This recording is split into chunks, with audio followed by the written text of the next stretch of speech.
Hello, everyone, and welcome to the latest edition of the Fireside with Founders and Leaders podcast.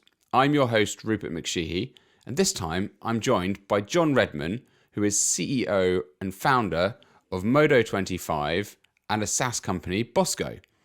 So, Bosco is a company that can help businesses make better decisions on their advertising spend online so that they can get a better return on their investment. Some really clever stuff with loads and loads of data points. We talk about Bosco, of course, and also a bit more about the state of the retail market, what's happening in the future, a bit about John's past and how he looked to try and get into the sales and marketing industry following a failed attempt at getting into the RAF. A really interesting story, so I hope you enjoy this one. So kick back and check it out.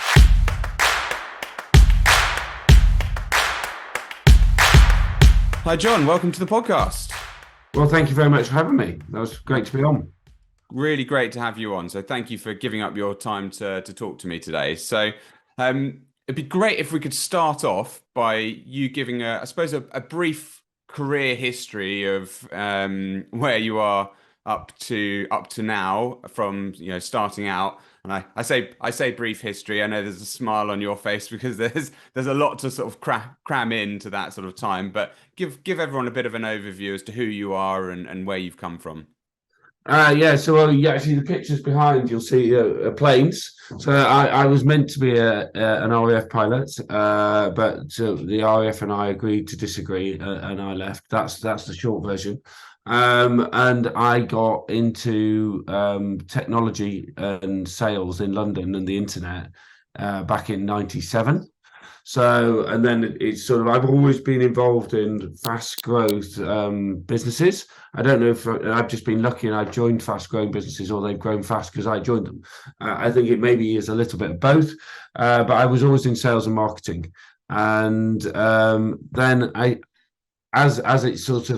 ended up in specifically marketing, sales and marketing. And I worked in a company that invented the software where you type in a postcode and it returns an address.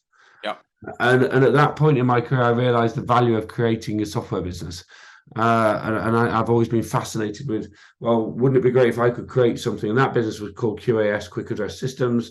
And I've always been fascinated with their culture, how they built the business, and then ultimately how they sold it for lots of money. And I've always been trying to find that next QAS. And I think now, roll forward 20 odd years, that's what we're trying to build at Modo25 and Bosco now is, and we've now got a software company that helps retailers predict exactly where to spend their money. So we use the power of AI and their own proprietary first party data to predict exactly how and where they should spend their money. And I suppose I've learned a lot about the opportunity and the skills of doing that, having been part of several successful agencies that we've grown and then exited. So that's the short version. I could bore you over a beer.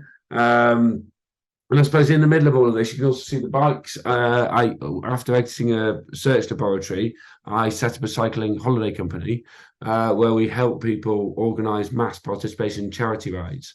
So, and we're cycling from London to Australia over 25 legs. So if you want to get on your bike next year for the second group, which is the Founders Ride, they're setting off from Paris to Geneva in September. Whereas the first group, we're currently in northern Turkey and we're then cycling to Tbilisi in Georgia. So wow. Yeah, we're literally cycling to Sydney. That is phenomenal. Yeah, I'll have to get the bike out and get it serviced, I think. You don't look too enthused.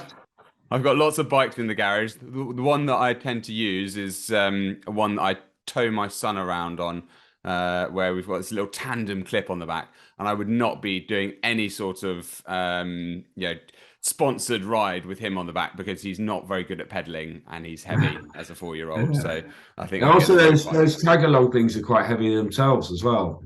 Yeah, it's proper. There's no carbon fiber; it's just a big lump of iron, I think. Anyway, very good. Okay, so I'd like to explore, I suppose, sort of the start of your career, very, very sort of quickly if we can, because I think it's a really interesting subject matter that you mentioned. Obviously, you're meant to try and get into the RAF, and you sort of failed in the RAF. failure is often seen as like a negative thing, right? In a lot of people. And I think as a society, we're learning that actually failure is a positive thing. Failure can lead to good things. It leads to learning and to lessons, and then you go on and do something else because of it. So, in terms of that sort of transition and journey from wanting to fly planes, or I say be working with planes, whatever that might have been within the RAF, how did you get into sales and marketing, and what was the sort of transition to sort of switch into that sort of mode? I think it's a good question. I suppose where basically I wanted to set up my own little business straight off the bat out of uni, because I had two little businesses I ran at uni. One basically promoting nightclubs called Jaunt, where we get a bus from Nottingham and we go off around the country on these buses. And that was actually part of my degree, which was great fun. And then the other one where we used to do printed tops for like the rugby club and everybody else. But for whatever reason, trying to get rent when you don't have a proper job in a student town is very difficult. So I ended up having to come home after uni when I didn't get into the Air Force.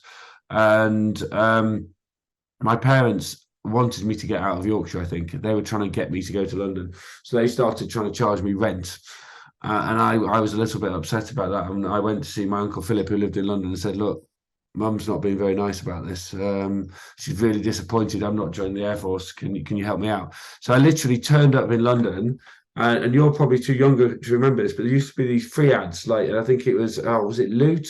There's this free ads paper. Okay, yeah. And you had to go in the back there trying to find a flat, and then you look in the Evening Standard on a Wednesday, I think it was, and they have all the jobs. Like, this is before like proper internet.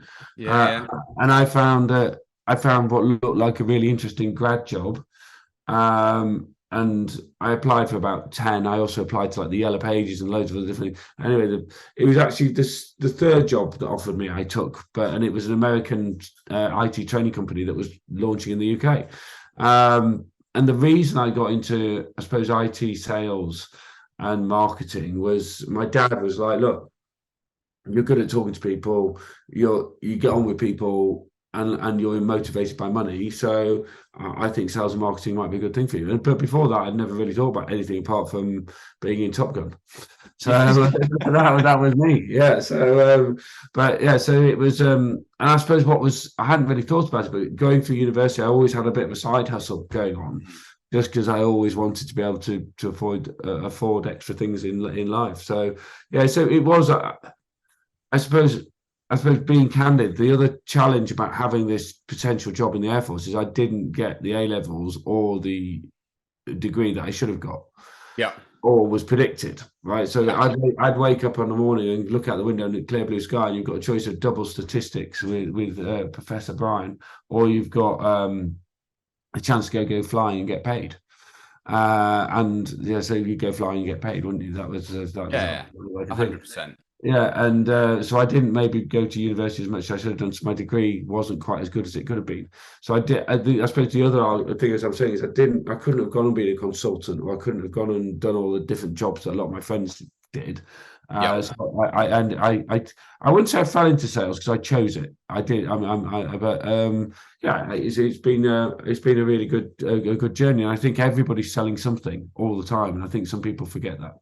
Yeah, I won't go into sales too much because I tend to have the habit of sort of steering things into that direction, but I genuinely do believe that it's a huge skill that a lot of people who run businesses have, is to be a good salesperson, a good marketeer, because you've got to go out and sell your product and sell your business. So it's funnily enough quite a natural evolution from working in that sort of industry and sector in some way, shape or form, to then running your own business, because you've got a lot of the fundamental skills that you will have learned from doing that role ultimately. Yeah, no, definitely. I think I don't think it'd work these days, but we used to have to make 60 cold calls before 11 o'clock in the morning, or they took your chair away. All right, but that teaches you a lot about yourself, right? Yeah. Whether or not that's the right tactic for these days and in what we're doing now, I think it's fundamentally the world has changed. But it was good grounding, and that was how I sort of ended up where I am.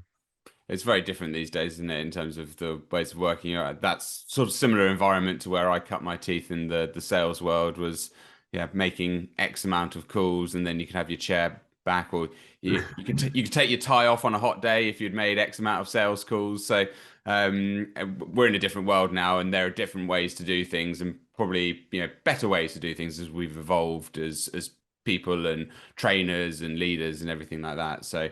But okay, good. And so in terms of you've set up lots of different things along the way, and you've been part of lots of different businesses you mentioned in the start of the overview, whereby they've been successful, whether it's because you've been there or it's because they were successful. As you say, probably a bit of both. You had an influence in some of those businesses. So what have you seen from working in those businesses that has made them a success, other than the fact that you've been there, of course? But Obviously. No, I think it's I think sometimes you think, for me it was about, I think a lot of it's about timing. I think some people think, oh well, they were just lucky. I think often it's about timing, but then it's also about a ruthless execution. I think having a really strong marketing presence, a really strong then sort of go-to-market process, and then the follow-up around that. You've obviously got to have a good product or service, but I also think you often have people who have amazing products who have poor marketing and poor sales, who don't make it. And then you've got an average product that's got amazing marketing and amazing sales, and they win. So I think I've been fortunate enough to work with some companies that have had a really rigorous marketing and sales process, and they've really organized themselves and taken themselves to market. So yeah, it's and hopefully I picked bits of that and the best bits of that which we can now apply in my business now at Bosco. But yeah, I'd say it's always been this just relentless drive for growth. mm, and not accepting the status quo. And I hadn't realized until now, you sort of sit in a business and you think, well, we could just stay the same. We could just, whereas actually, well, why wouldn't we push harder? So, and surrounding yourself with people like that is helpful. So we're very lucky with our board. We've got some very ambitious people on the board with high expectations. So yeah, it's that sort of relentless drive for growth. yeah, and that's, I think, the key is making sure that you are sort of relentless in that drive to sort of build things out, and having a good sales and marketing team will really help the product grow. And I suppose now, if you look at it with your two sort of forms of business, so you've got Modo25 and Bosco. You've got a SaaS product, but you've also got a sales and marketing company on the side as well. So perhaps you could tell the listeners a bit more about that, and how you've set the businesses up, and a bit more about what they do. Yeah, no, of course. So we've got this digital, so Modo25, which is our digital marketing in-housing business. It sounds like a bit of a mouthful. Basically, what Modo25 does is it works with brands and retailers specifically, but anybody who's spending money online, and we help you set your strategy, organize all your performance marketing, and then over time, we can help you move that in-house if you wish. So we can help you recruit, train, and onboard people to do that. And I sort of come from a world now where digital marketing isn't this sort of voodoo or magic that someone else can do in the corner and then send you a spreadsheet with the results and an invoice. I think you can easily learn how to do it. So, and then that's going great guns. And then behind that, I've also got this philosophy and view that if you go to Google and say, where should I spend my money? They normally say Google. If you go to Facebook, they say Facebook. But if I'm a brand and I'm trying to spend my money on the internet, and I'm like, well, where should I spend my money? And sometimes even if you go to your agency, they might not know, because they're sort of going, and they're going to ask Google or they go ask Facebook. So I'm like, well, there's so much data out there. Surely we can work this out. And so over the last 3 years, with my business partner, who was the founder of Skyscanner, and a load of clever PhD data scientists, we've worked out an algorithm that basically takes all your first party data, all your marketing performance data, it takes all the industry demand data, and then it basically runs this algorithm and predicts exactly what you should do next. So that's what we built. It's called askbosco.io, and basically you can plug your data in, and it goes, right, based on what your campaign objectives are or your website objectives are, you should spend a bit more on Facebook, pull a bit more back on Google, but not just at a channel level. It'll go down to the individual campaigns. So that's what we're doing, and hopefully it'll make digital marketing a little bit fairer for everybody. Is what I really would like to do, because a lot of people said Black Friday in November was going to be hard. Yeah. Actually, it was okay for most online retailers because the softer demand picked up towards the end of November. But what the winner actually was, because we saw so revenue was high, but conversion rate fell off a cliff. Because everybody was shopping around a lot. And actually, when everybody's shopping around and clicking around, the winner there is Google or Facebook, not the retailer. So I'm sort of trying to help people be a bit smarter with their money. And hopefully through Bosco, we can help them predict exactly where they should be spending their money. It's amazing to think that you can use data in that way. I mean, you can use data for so many different things, but to really help people engage with the right product, make sure that they, as you say, they're spending the money on the right things, because it is an absolute minefield of when you're looking to sort of, put your product out there and get people to be attracted to it. It's not like it used to be where you've got the high street. We're in this completely different world now of e-commerce, where everything's online and everything's digital, and unless you've got like oodles of money to spend on SEO, which again changes all the time, because Google changed their algorithms and so forth, so you've got to try and keep up. It's impossible to try and keep at the top without knowing, say, where you should be spending your advertising money. So it seems like it's a really good product to help people spend less but get more back in return ultimately. Yeah, no, absolutely. It not only saves them time, it also helps them optimize what they're spending. So yeah, it's I suppose in a sort of negative way, but positive, is it's almost a product that's built for a recession, because everybody's reviewing where they're spending their money now, and they're really focused on saving money and acquiring customers. And actually, a tool designed to specifically do that could be quite interesting. And what have you seen in terms of, I suppose, sort of patterns and how things have changed recently? So you mentioned there that everyone was saying that Black Friday was going to be a difficult time, and actually turned out to be okay. So looking at people's sort of shopping patterns and habits, what have you sort of noticed? Well, I think the biggest thing we've seen so far is, I think we're sort of calling it the squeezed middle. I think that the people who've got loads of money have still got loads of money. The people who've got no money have still got no money. The issue is everybody else in the middle, and because they've probably got other, like, kids, mortgages, all these expensive things that are going on. But what we've seen is people down trading. So people aren't necessarily not buying stuff; they're just buying a different brand, maybe a lower brand. So I think the winners over time will be the Aldis and the Lidls from a sort of supermarket point of view, but maybe some of the sort of less designer brands online. So, so far the data would say people are still shopping and still buying things, but they're shopping around more, and maybe they're buying less discretionary sort of impulse purchases, more essential stuff. But yeah, all the different retailers that we track and measure within Bosco have had a very good November and have had a good start to December. So I'd say the demand is there. The other thing I think we're seeing a lot of is people using these sort of buy now, pay later options.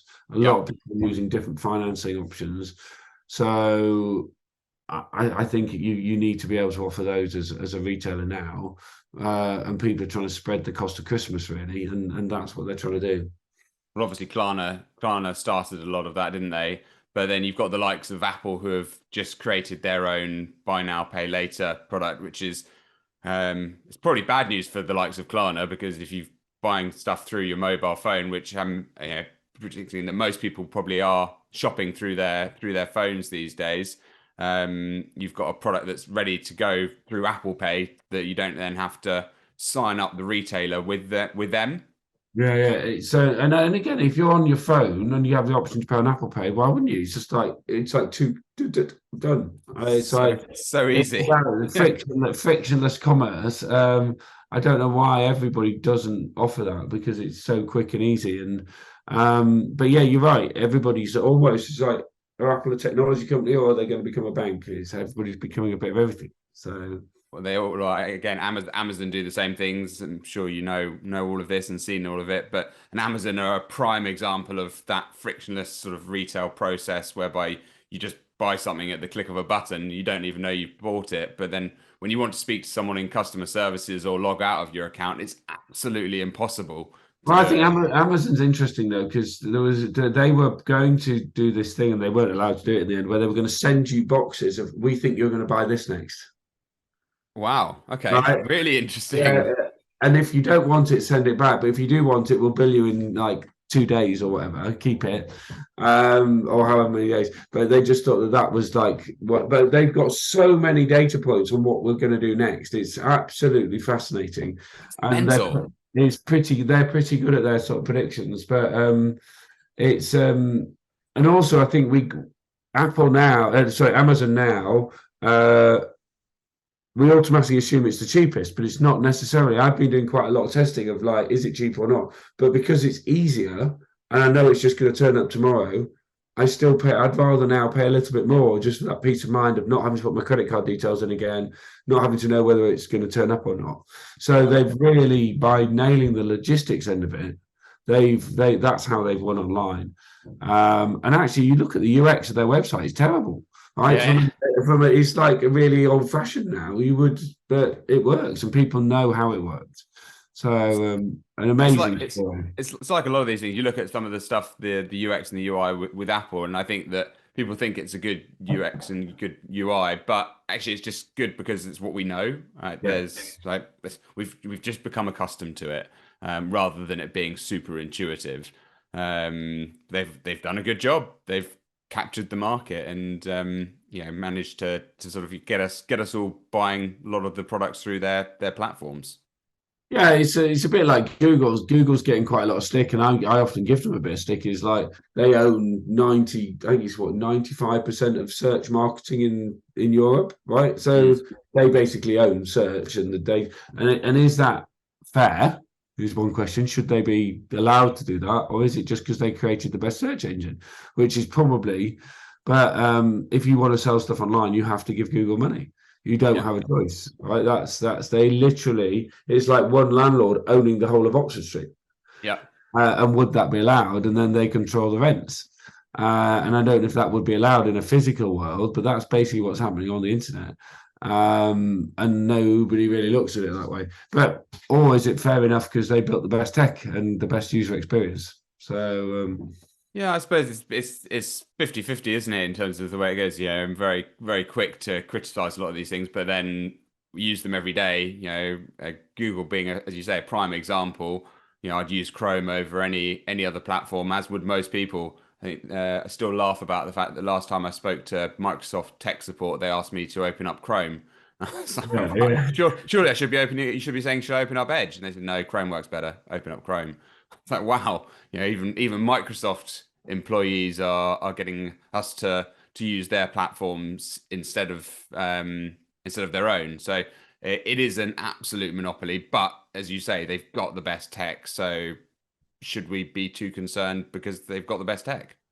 Yeah, yeah, yeah. Um, and as often you talked about the fact that Amazon's often it's not always the cheapest product out there, and that's absolutely true. But one of the things I see in the retail world at the moment, it's often feels like sometimes it's a bit of a race to the bottom. Like everyone's trying to buy the product for the best price that they can, and companies are being squeezed in terms of their margins and the amount that they can take on the products that they're selling. So how sustainable is it long term? Whereas us as consumers, we all want the product for the best price and for the cheapest discount. But then that sort of squeezes a lot of people out on companies out of the market with their products because they can't make enough margin on it. Yeah, I think that's a good question. I think the companies that can work well on a platform like Amazon, where you actually manufacture and make the product and you own that brand, I think it's very difficult to be a reseller on Amazon because you haven't got enough margin in it. Because not only do you have to pay to list it and sell it, you've also got to then pay to promote it within Amazon. all right, and then you've got to pay to fulfill it. So it's like 3 different checks that Amazon take off each sale. So they're taking a big chunk of your sale. So if you haven't got enough margin, Amazon isn't a profitable channel. And you could argue, and we've had some big Amazon sellers in the past where we've helped them go direct to consumer, but with their own website, because they're like, well, we're paying Amazon all this money and we're turning over loads of money, but basically most of that goes to Amazon. Surely we can be efficient and effective with our own marketing that could get straight to the end customer. But what Amazon does give you, I suppose, is the instant fire hose audience. There's people there, right? You stick a product to Amazon, there's people there. And there's a lot of research out there that suggests people now aren't necessarily starting product searches on Google. They just go straight to Amazon. Yeah. So they're not even going to Google because they're going straight to Amazon, and then they just type in Amazon and they buy something. So if you're not there, you're missing out. It's like 50% of the US online market is Amazon. Yeah. Right? Like that's like half the internet, but then Google's biggest customer is Amazon. Right. Okay. So they're buying all the ad slots as well. So it's like, yeah, So the Google, then you end up on Amazon, or you start on Amazon. And I think you can also learn a lot about your marketing by putting products on Amazon and seeing what people search, what they bought, what they didn't buy, and then ultimately, how can you use that knowledge to imply into your normal marketing plan? So we've spoken a lot about retail because it's the obvious subject matter, especially given the time of year, but also given the product. And I feel that it's say the obvious sector whereby people can benefit from it and companies can benefit from your product. But what other sectors get sort of good benefits from working with Bosco? I know. So Bosco can help anybody who spends money online. So anybody who's spending money in 2 or more channels, we can absolutely help. So we do a lot of travel. We've got a huge amount of travel companies.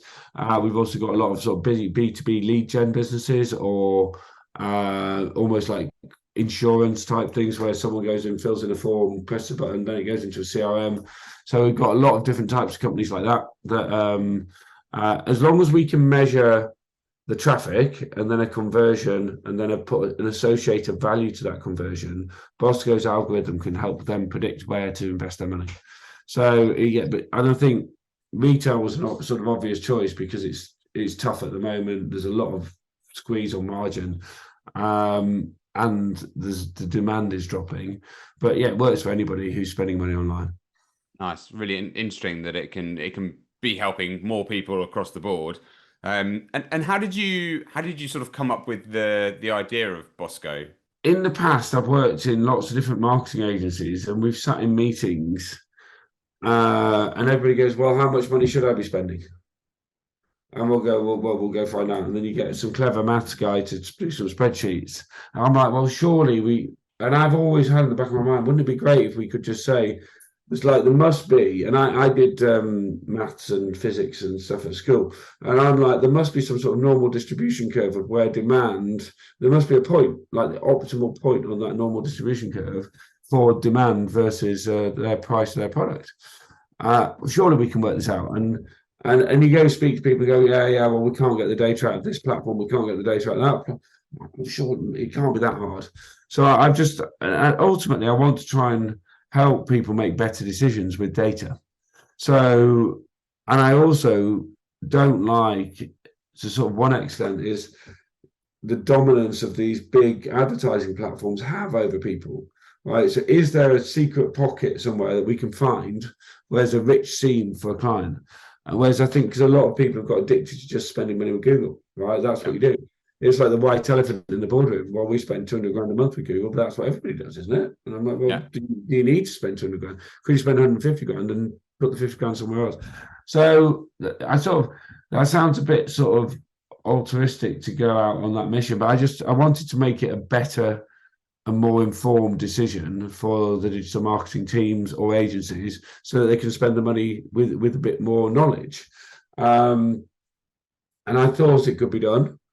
And I didn't know if it could. And then a friend of mine who I used to work with many years ago, he's a double PhD data scientist. And I said I was setting up this business, and he contacted me on Facebook and said, "What are you doing? I'd love to work with you again." I'm like, James, you're like the guy who could do this. I want to work out.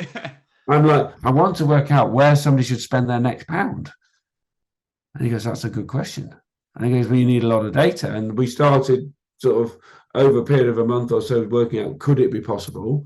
And he was like, yeah, I think it's possible. And I think if we get the right data, we've then got to organize it all in a certain way. We've then got to do this and we've got to do that. And it's going to take a bit of time, some big computers.